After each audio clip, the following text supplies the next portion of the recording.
mais amor. Oh, oh, oh. Sou descoberto. Oh, oh, oh. Aqui eu sou mais amor. Oh, oh, oh. Aqui é mais amor, aconchego e calor. Bem-vindo a Descoberto. Oh, vem, abra o seu coração e libere a emoção, pois aqui o amor é certo. Oh, vem se banhar na queda de uma cachoeira, beber água de nascente na torneira, terra de riqueza. Um leque muito grande de discussões, inclusive nessa área. Me senti mais do que uma obrigação, porque a gente tem uma vida, né, voltada para essa questão, a questão da síndrome de Down e do autismo, mas é de vir aqui dividir com todos vocês também esse momento, e um momento em que a gente reforça também muito o trabalho dessas duas pessoas que tão bem representam essa comunidade, uma comunidade, como eu disse aqui, acolhedora, bastante diferenciada, que é de Descoberta. E também a oportunidade de estar diante de você, né, Giovanni, que faz um trabalho aqui jornalístico, que nós sabemos que o rádio é muito importante. Conversávamos aqui antes do início do nosso programa. Hoje, com rede social, nós temos informações de boa qualidade, informações de péssima qualidade, que trazem muitas dificuldades para o relacionamento das pessoas, inclusive no nosso tema aqui do autismo. Tem muita coisa ruim circulando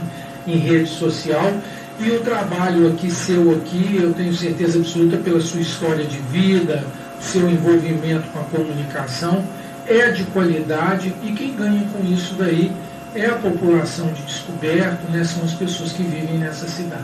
Que bom, né? Deixa eu cumprimentar agora aqui a nossa querida Flávia Helena Dias Ferraz Alves, a Flávia Ferraz, como é chamada, né, por todos nós aqui de Descoberto, vereadora da Câmara Municipal de Descoberto, sempre trazendo coisas boas para a nossa cidade, né?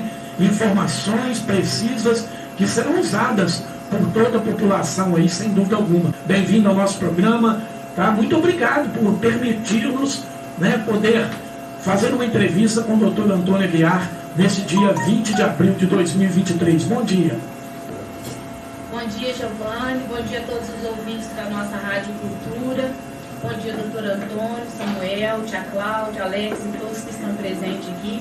Para a gente é uma grande satisfação de estar recebendo mais uma vez o doutor Antônio aqui no nosso município, que a gente está com essa parceria, que graças a Deus, Deus permitiu que colocasse essa pessoa tão incrível na nossa caminhada. Eu e Samuel estamos aí fazendo um trabalho em conjunto, que às vezes as pessoas nem entendem como se dois vereadores estão sempre tão juntos. Mas isso aí é o nosso diferencial. A gente entrou na política para fazer o bem para a nossa comunidade, para as pessoas que nos procuram. E quando a gente fez a nossa campanha política, veio uma pessoa, veio a mim e ao Samuel, estávamos juntos, e pediu que a gente, por favor, a gente desse essa atenção, esse carinho para as crianças com autismo. E isso é um trabalho que a gente vem fazendo junto. O Samuel agora está com um trabalho muito interessante, podcasts, e são coisas assim que a gente tem levado muito a fundo aí para a população. E hoje a gente fez questão que o doutor viesse aqui na rádio, que é onde a gente vai levar para mais pessoas. O ano passado ele esteve também Descoberto no mês. Ele falou que sempre quando a gente precisar ele vai estar. Esteve o ano passado, mês de abril, esse ano está aqui na rádio. E a gente está muito feliz pela visita dele aqui. Que bom, né? Deixa eu falar agora com o vereador Samuel Pereira, o DJ Samuca, comunicador, apresentador, cerimonialista, jornalista, faz um trabalho realmente lindo. Está vindo mais um podcast aí, durante a semana nós vamos apresentar aqui na rádio, né? Meu querido amigo Samuel Pereira, seja bem-vindo aqui à Rádio Cultura. Bom dia. Bom dia, Giovanni, bom dia, doutor Antônio, Flávia, todas as pessoas que estão aqui no estúdio. Bom dia também, o pessoal de casa aí, né? É muito bom estar de volta, a Rádio Cultura e eu, né? Minha história de vida é aqui na Rádio Cultura, né? Nossa comunidade sabe, desde os 14 anos aqui, tentando fazer o melhor, lutando pela nossa rádio. Graças a Deus, ela continuou caminhando em uma situação melhor, né? Isso é muito bom. Prazer em falar nesse assunto, como a Flávia falou, a gente estava conversando antes aqui, na comunicação a gente precisa passar informação. E durante muito tempo eu venho observando pessoas próximas a mim, né? Tem primos, amigos que começaram a descobrir o autismo nas suas casas, e a gente entende que o autismo é algo muito novo. Há pouco tempo vem se falando sobre o autismo. E aí eu comecei a perceber que essas mulheres, essas mães, elas têm uma vida totalmente atípica, né, do cotidiano, e muitas vezes elas não são compreendidas, né? E tem todo um processo de informação que a gente tem que fazer.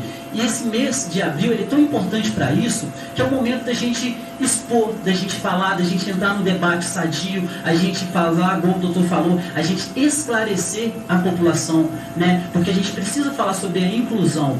Essas crianças hoje serão jovens do futuro, e o que a gente mais deseja é que eles sejam preparados para poder estarem unindo mais forças para que a nossa comunidade cresça, né? Então a ideia do podcast foi essa, dar voz a essas mães para que a gente possa entender como elas vivem, como é a questão do autismo, que não é uma doença, né? Para as crianças, elas não são doentes, a gente tem que lembrar sempre isso.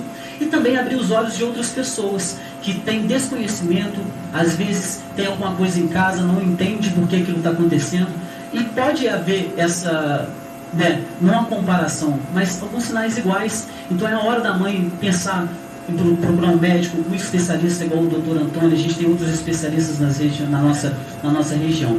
Mas é importante, eu acho, a gente estar aqui na Rádio Cultura FM hoje, falando para mais pessoas. Nós fizemos no ano passado, lá na Câmara, teve um grupo de mães muito bom, mas por que não falar para mais pessoas ainda, né? E agradeço o espaço que você vem dado para essa defesa, né, do autismo, para essa conversa, com esse diálogo positivo sobre o autismo.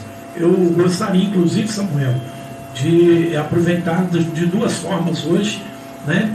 Vai ser entrevistado também, vai participar da entrevista e atue também como entrevistador, já que você também está muito por dentro do assunto, do tema, né? Você e a Flávia, fiquem à vontade para me cortar, para se direcionar ao doutor Antônio com questionamentos também, com perguntas que possam corroborar para que o programa atinja realmente o objetivo que todos nós almejamos. Então, fique à vontade, tanto você quanto a Flávia. Claro, agradeço essa oportunidade. Beleza, eu queria, antes de falarmos do autismo propriamente dito, eu gostaria que o doutor Antônio ficasse à vontade para se apresentar, para falar um pouquinho sobre o trabalho que ele desenvolve em Juiz de Fora.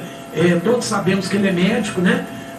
Fale também da sua especialidade, há quantos anos está atuando como médico. A gente sabe, gente, que o doutor Antônio Aguiar é hoje uma das maiores referências no assunto autismo e síndrome de Down. Então, nós estamos, ele diz que anda bem acompanhado. Quem está bem acompanhado somos nós aqui da rádio, vocês de casa que estão ouvindo a gente, né, poder desfrutar desse momento, dessa entrevista. Então, eu gostaria que o senhor ficasse à vontade para falar um pouquinho do doutor Antônio Aguiar. Quem é o doutor Antônio Aguiar, os trabalhos que o senhor tem feito, enfim, fique à vontade aí. Perfeito, Giovanni, agradeço primeiramente aqui as palavras, tanto de Samuel, da Flávia e as suas também. E eu não esqueci a tia Claudinha aqui nas minhas referências, que ela está tão quietinha ali, viu? Mas ela está contribuindo aqui com esse momento.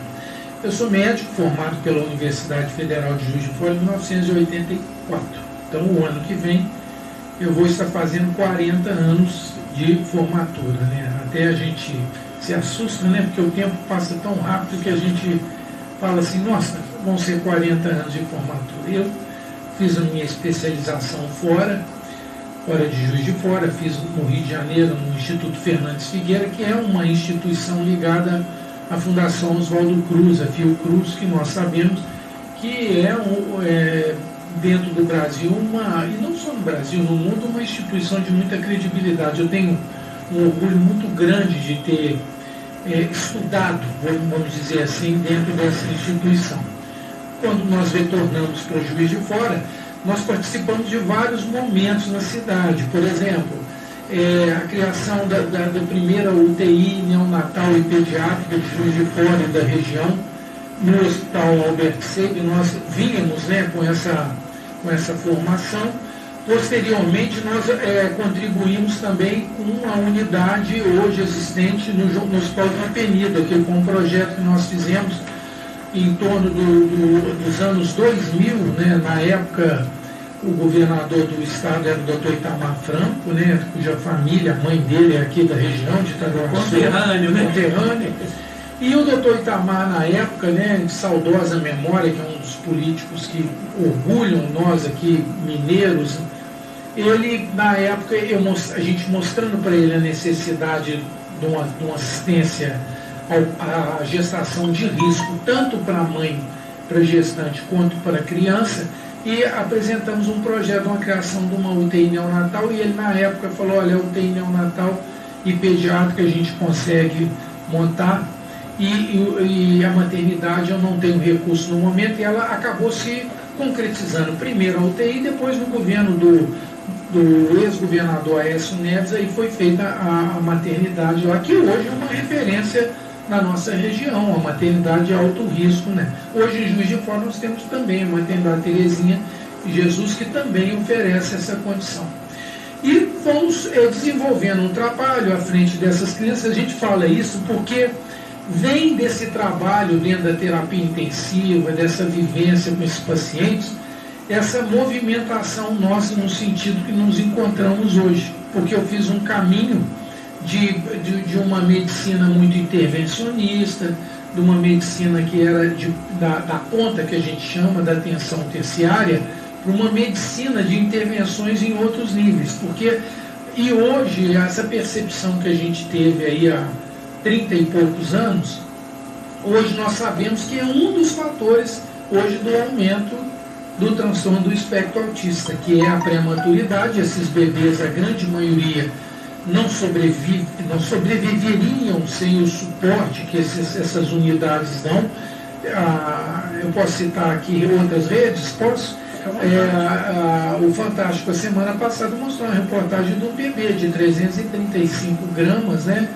E mostrou a evolução. Esses bebês todos faleceriam se não fossem essas intervenções de terapia intensiva. Porém, a grande parte desses bebês, eles vão entrar num grupo de altíssimo risco para transtornos do neurodesenvolvimento, como é o caso do autismo. Então, esta é uma das condições, por exemplo, da gente ter um aumento significativo. Nos Estados Unidos, 71% das crianças que estão dentro do transtorno do espectro autista lá têm a prematuridade na base, deixando claro que é a prematuridade mais extrema, aquela prematuridade abaixo de 31, de 30 semanas, aonde estão essas crianças, e obviamente com justificativas que a ciência explica por que elas teriam mais isso, estaria muito relacionada à função cerebral.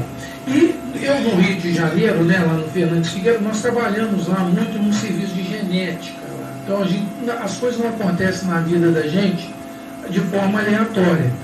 E eu me interessei muito naquele momento por um grupo de pacientes ali que eram as pessoas com a síndrome de Down, que foi o nosso primeiro movimento num grupo de crianças que também tem transtorno no neurodesenvolvimento, que a população da síndrome de Down, eles têm alterações na área cognitiva em estágios variáveis, uns mais, outros menos, e junto com esse processo, né, a síndrome de Down são quase 3 décadas envolvidas com eles, a gente começou a perceber na nossa vivência do dia a dia, no atendimento, que começavam a chegar até nós crianças com alterações no seu desenvolvimento, e sem uma especificação nesse sentido, sem um diagnóstico, sem uma precisão, e pouco se falava no autismo, né? O autismo mesmo, as condições técnicas de definição de diagnóstico, eu vou falar isso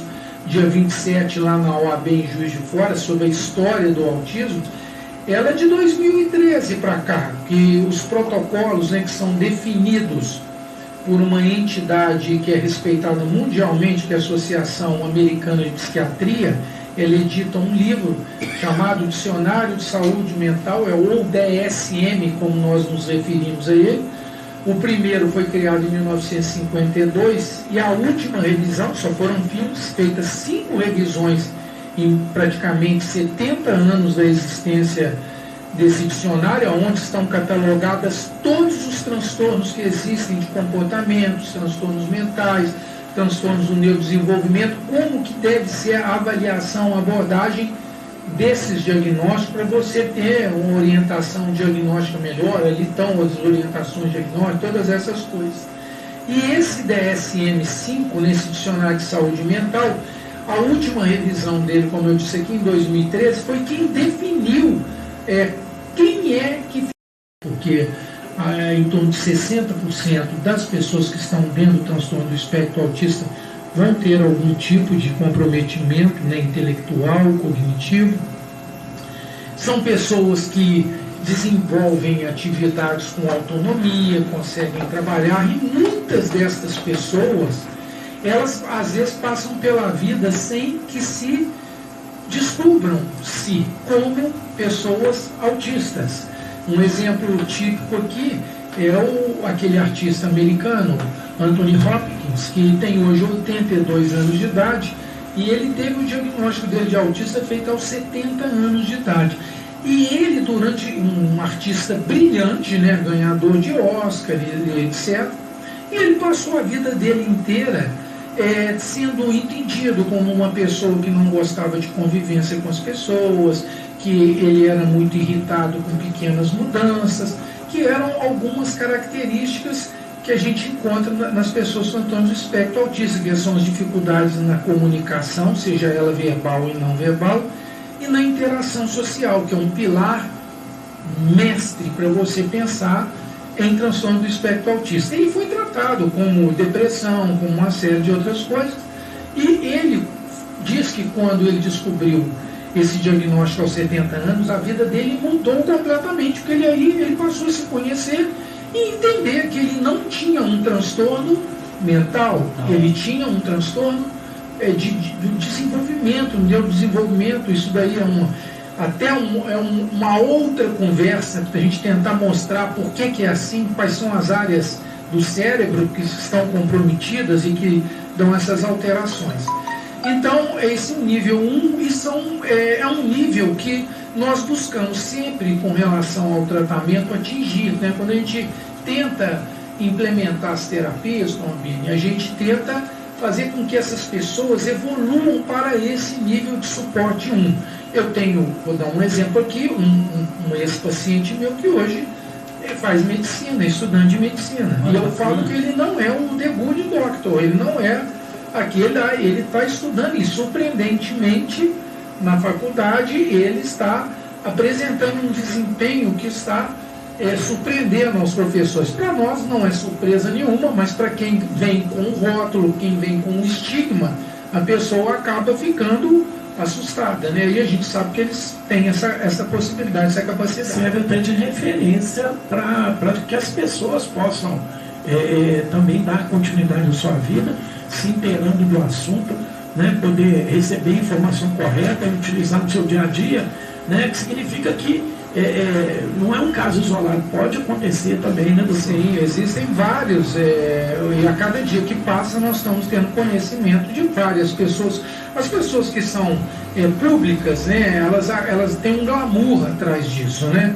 As pessoas que não são públicas, né, que são as pessoas da nossa lida, do dia a dia, né, comuns, aí é diferente, porque essa história às vezes não aparece. Mas às vezes é importante a gente citar esses cases, né, de sucesso, porque as pessoas sabem que isso é possível. O nível de suporte 2 já seria um nível que a pessoa já não teria uma autonomia, ela já dependeria de algum tipo de cuidado. Às vezes ele consegue, por exemplo, ter as atividades de vida diária bem feitas, consegue tomar um banho, consegue ir no banheiro, consegue se alimentar, consegue se deslocar a uma escola, tem até um nível de relacionamento dentro da escola bastante satisfatório, mas não tem autonomia e ainda é preciso que tenham alguns cuidados associados. O nível de suporte 3 seriam aquelas pessoas que já têm um comprometimento muito intenso e nesse grupo a grande maioria tem um comprometimento intelectual que vai dificultar às vezes as condições de melhor evolução, porque nós, para aprendermos, para a gente memorizar as coisas, a gente precisa, em primeiro lugar, ter concentração e atenção. E as pessoas com transtorno do espectro autista têm um comprometimento numa área cerebral, que é o lobo frontal, onde se encontra um centro importante do controle da atenção. O segundo passo é a pessoa compreender. E para a pessoa compreender, ela não pode ter comprometimento intelectual. E é aí que é o grande problema, porque a partir desse passo é que você cria a memória e a consolidação do aprendizado. As pessoas que estão dentro do transtorno do espectro autista não têm problema de memória. Quando existe problema no aprendizado, ou ele está no déficit de atenção e concentração, que é o TDAH, que é a comorbidade mais frequente no autismo. Então isso é uma outra situação. O autismo, por si só, tem todas essas características e ele pode vir acompanhado de outras condições que não são próprias do autismo, mas podem estar ali.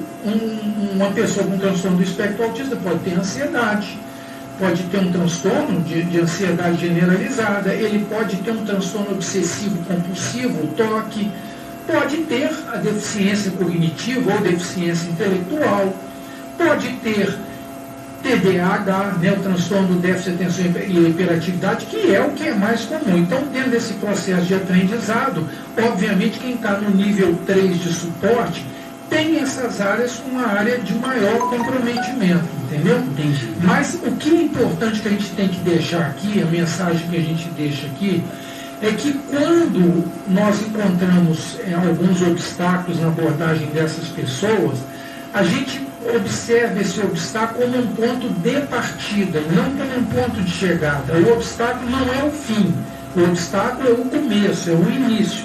Porque o princípio do aprendizado, ele está presente na vida de todos nós. Hoje eu vou falar em São João Nepomuceno sobre isso. Por que que uma intervenção precoce é importante? Porque nós temos um fenômeno que nos acompanha a vida inteira, que é o fenômeno da neuroplasticidade, que é a capacidade que o nosso cérebro tem de ir se organizando diante dos estímulos, diante das demandas do dia a dia. Isso é uma coisa sensacional, porque nós temos em torno de 100 trilhões de neurônios e células ligadas aos neurônios no nosso cérebro. Nós temos mais neurônios e células adjuvantes neuronais que contribuem com o funcionamento do neurônio do que de estrelas na nossa Via Láctea. Nós temos 200 a 400 bilhões de estrelas. Então, olha que estrutura que cada um de nós tem dentro dessa caixa óssea. E a maior característica dessa estrutura é ele apresentar para a gente a possibilidade de, se for bem treinado, se for bem estimulado, e esse estímulo, eu quero deixar claro aqui, que ele não é só feito para o profissional. Ele precisa que a família esteja envolvida com isso, é preciso que esse conhecimento esteja lá, é preciso que os profissionais que estejam atendendo esses meninos, por exemplo, na escola entendam isso, porque eu estou com um problema com uma criança numa escola, exemplificando, aqui perto aqui de vocês aqui, que a escola não está entendendo que o menino está passando por um problema difícil, uma pessoa da família, a quem ele é muito ligado, adoecida, e ele tem um nível de ansiedade enorme, ele já é dele, então ele descompensou isso. E a escola está dizendo o seguinte, que ele tem escola para melhorar, eles estão querendo incluir a escola no menino, e não o menino na escola, que é diferente, e a gente está numa dificuldade para fazer essas coisas. Então, por exemplo, um educador que não consegue entender isso, ele não está muito qualificado para lidar com essa que você está usando, ela não está produzindo um resultado, a gente tem que, às vezes, rever o tratamento. Eu, se prescrevo uma medicação, não está indo bem, eu tenho que voltar atrás.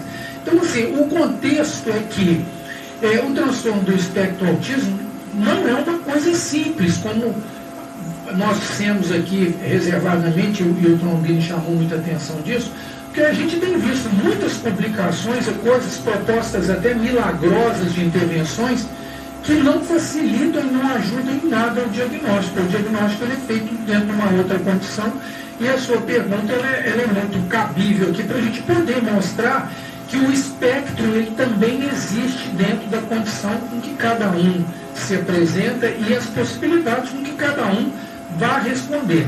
Obviamente, a nossa experiência mostra que se os comprometimentos cognitivos não são muito intensos, se existe uma estrutura familiar que está ali do lado, está todo mundo junto, entendendo o que é o processo. E se você tem escola, que eu considero outro pilar super importante, né, para essas condições, e os processos de tratamento se estiverem bem alinhados, eu não tenho dúvida nenhuma que você tem melhoria na graduação desses níveis de suporte. Né? Você pode ter um 3 que vá para 2, um 2 que vá para 1, e se for muito ruim, nós podemos ter um 1, às vezes inicialmente, que acabe não adquirindo boas condições e acabe caminhando para 2, para piores níveis de suporte. Agora, doutor Antônio, meninos e meninas, né, possuem a mesma probabilidade de desenvolver o autismo? Existe um tipo de pessoa que tenha mais tendência, eu li muito, inclusive, citações sobre o cromossomo 22, não sei o que, papapá. Então, a gente, às vezes, a falta desse entendimento, às vezes gera algumas dúvidas. Imagina para mim que não tenho ninguém da família, um autista na família, mas para a mãe que tem filho autista. Né? Meninos e meninas têm a mesma probabilidade? A frequência do transtorno